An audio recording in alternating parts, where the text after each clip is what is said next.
මේ Heights of Abraham. මායි පුතයි එංගලන්තයට ගිය පළවෙනි අවස්ථාව. මේ 2023 සැප්තැම්බර් මාසයේ. චිත්‍රපටිවල කේබල් කාවල යනවා දැකලා තිබ්බට ඇත්තට දැක්කේ මේ පළවෙනි වතාවට. ඉතින් යන්න ලොකු ආසාවක් තිබ්බා.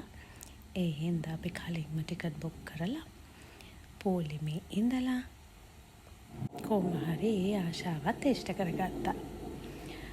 මේ කේබල් කා ගමන මීටර 100ක් විතර වගේ. එහා පැත්තට මීටර 100යි ආයි මෙහා පැත්තට මීටර 100යි. මේ කේබල් කා එක ආවහම අපිට නගින්න නවත්තගෙන ඉන්නේ නැහැ. පුංචි රවුමක් කැරකිලා ආපහු උඩහට යනවා.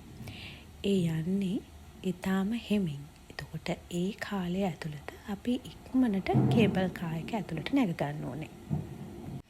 එච්චර භයානක නැහැ. ඒ වුණාට ඉතින් ඇවිදින්න අමාරු කෙනෙක් නම් බයසින් වැඩි කෙනෙක් නම් ටිකක් පරිස්සම් වෙන්න ඕනේ. විශේෂයෙන්ම පුංචි බබාලා එක්ක යනවා නම් පොඩ්ඩක් පරිස්සම් වෙන්න ඕනේ. උඩහට ගියාට පස්සේ අපි මේ ගල් ගුහාවටත් ගියා. සමහර කාලය නිසා එළියේ ටිකක් රස්නේ තිබ්බට මෙතන නම් හරිම සීතලයි.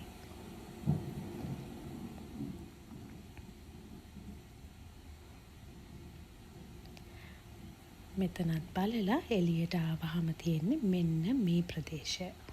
මෙතන හරිම ලස්සනයි. ඉතින් මෙතනත් පොඩ්ඩක් හිටගෙන ඉඳලා පින්තූර ටිකක් අරගෙන විඩාව නිවෙනකල් ඉඳලා අපි ආපස්සට යන්න පිටත් වුණා. ගොඩක් අය හිතන්නේ අයර්ලන්තයත් එංගලන්තයේම කොටසක් කියලා. අයර්ලන්තයේ උඩහා ඒ කියන්නේ උතුරු ප්‍රදේශයේ පොඩි කොටසක් එංගලන්තයට අයිතියි. එතනට කියන්නේ Northern Ireland නැත්නම් Belfast කියලා කියනවා. අපි 2023 දෙසැම්බර් මාසයේ ඒ පැත්තේ ගියා. ඒක එංගලන්තයට අයිති වුණාට එහෙට අපිට යන්න වීසා අවශ්‍ය නැහැ. නමුත් මේ කොටසට යන්න නම් අනිවාර්යයෙන්ම අපි වීසා ගන්න ඕනේ. අයර්ලන්තයේ ඉඳන් UK වලට යන්න එයා ටිකට් එකට යන්නේ පොඩි ගාණක්.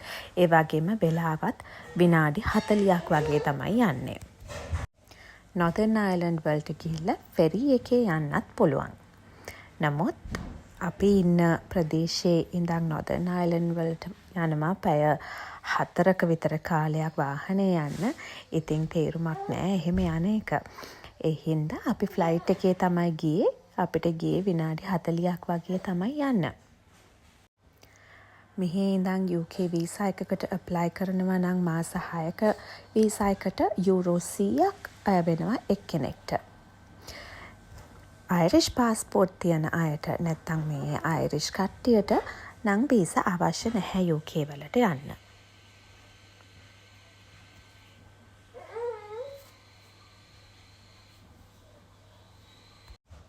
UK අපි ඉතින් ගියේ දවස් 5ක් වගේ පොඩි කාලයකට.